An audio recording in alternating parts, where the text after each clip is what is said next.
At this crematorium in Delhi, the bodies lie in the heat for up to 20 hours. And there are more waiting behind these in parked cars driven by grieving relatives.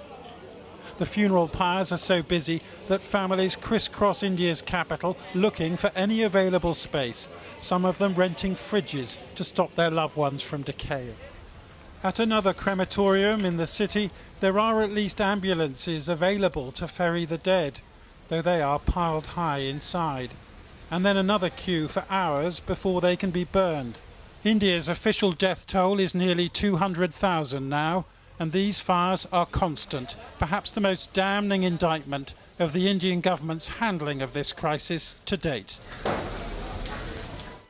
At this hospital on Delhi's outskirts, the patients are gasping for oxygen. 100 more are waiting outside, despite being told there's not enough gas or beds.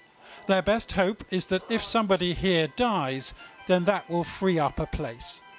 हमारे पास जो supply है medicine का, जो भी oxygen का supply है, bed occupancy है, वो डे बाय डे कम होती जा रही है। तो इंडिया में सिचुएशन इस टाइम पे बहुत बुरी है। क्या पता इन फ्यूचर और भी ज़्यादा बैड होती जाए ये सिचुएशन, मतलब बहुत ज़्यादा it is going from bad to worse only. This is Delhi, not some rural backwater, and the relatives of those queuing for treatment are trying to stop them from dying in the street. My father is in a very critical condition. I'm getting no help. Numbers are given there, but nobody is responding. Numbers are not reachable. Please help me, please. My father is dying. I can't afford another loss. Yesterday I lost my younger brother. In the city of Firozabad, southeast of Delhi, this man's family say they took him to hospital, but the doctors told them they had run out of oxygen and he should be removed. So now he lies amid the rubbish here.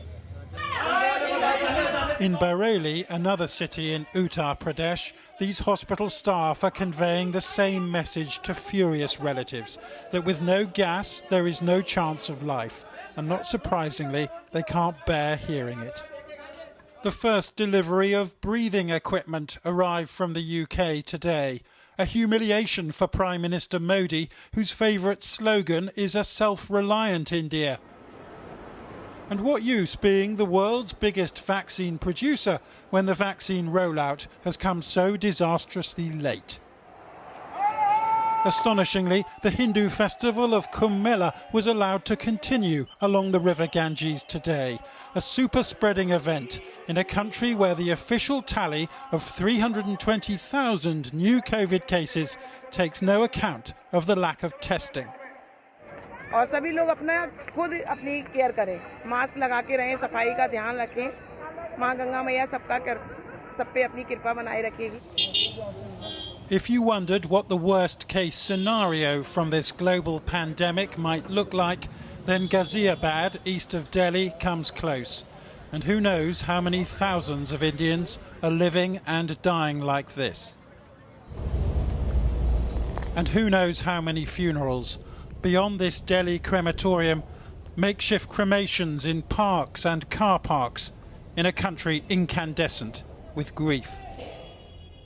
Jonathan Rugman reporting. Well, we'll have a special programme on India's COVID disaster tomorrow. One focus in particular is the underreporting of the true scale of the crisis.